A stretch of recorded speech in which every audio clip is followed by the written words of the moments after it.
My name is Mike Green. I work for the American Mathematical Society, which sponsors this game, this contest, and we'll tell you a little bit more about it as it goes on. That's the website for the game. The sponsors, in addition, are sponsors including the American Mathematical Society for the contest. Texas Instruments donates a graphing calculator.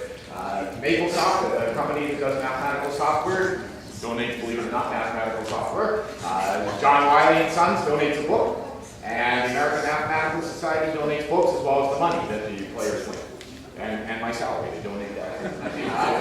The contestants who are right here up on stage give you a chance to cheer again. For game one, again in alphabetical order, it's Andrew Bird from Lakeside High School. I'm just supposed to and Elijah Coleman from Home School. Taylor Harvey from White. And Christian Drew from Hallelujah. Those are the four contestants. And so, but as they say in the math game show industry, let's get ready to figure and play who wants to be an mathematician. All right, ready for question 6? I hope so, because here it comes. For 600 points, what is the probability that a number less than 1,000 formed using only the digits 1, 6, and 9 without repetition, but not necessarily using all the digits, is a perfect square? Is it A, 1/4, B, 1/3, C, 2/5, or D, 7/15? Everyone understand the question? There are a lot of words in it. All right, as I said, it's worth 600 points, and you have a minimum. For 600 points, I'll tell you it wasn't A. It turned out to be C. So you can split the 600 points among you. I think you get a possibility of 15 numbers, and 6 of them can be squared. 1, 9, 16, 169, 961, and 196. All right, so here we go. Question 7 for 700 points. Which of the following choices best describes the positive values in the domain of inverse sine of 1 over inverse sine of x? Is it A, there are none? B, all x in the interval from 0 to 1, which doesn't include 0, but does include 1. C, there are a proper subset of the closed interval from square root of 3 over 2 to 1, so that includes both endpoints. Or D, they contain that interval, square root of 3 over 2 to 1, including both endpoints, but are not all of the interval from 0 to 1. Which didn't include 0, but doesn't include 1. This is worth 700. Anybody have any questions about the question? Understand it? And you also have your help.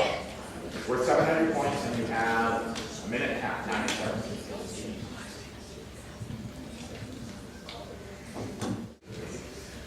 So we'll see how this one went. For 700 points, everyone loves trig, especially inverse trig function. We'll see how it went. 2 people got it right, very good. It does contain that interval, but it's not all of that other interval. Who got it right? Back up.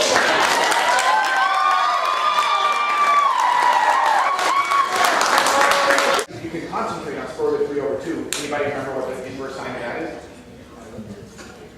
60 degrees. Yeah, 60 degrees or pi over 3.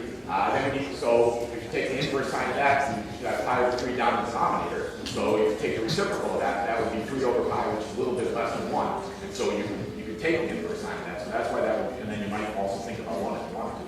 So that's why you might think that it would include that interval. But it can't be all of 0, 1, because if you take something that gave you a number that was less than pi over 3, then when you take the reciprocal, that would be a bigger number. So you couldn't take it bigger than 1, so you couldn't take the inverse sine. Ready for question 8? Here we go. Which of the following is true where A and B are positive integers greater than 1? Is it A, for all such A and B, there are some integers m and n, but not an infinite number such that am plus bn equals 1? Second choice, for all such A and B, there are an infinite number of integers m and n such that am plus bn equals 1.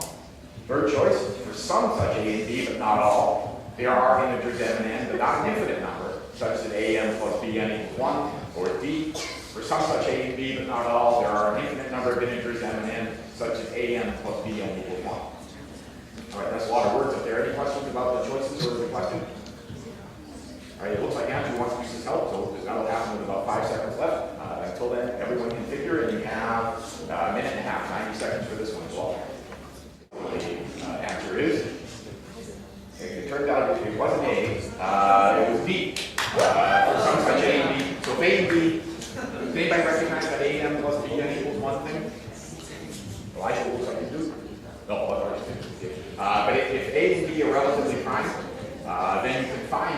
find such that works. In fact, that's an if and only if statement.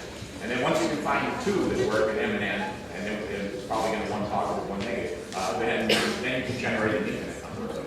And so that's why it turns out to be D. We might just be taking my word for it, but that's why it turns out to be D. All right, so we'll see. Well, you can probably guess that that's the score, but anyway, this is the score. Our arithmetic progression help. Taylor wins with 1,400 points.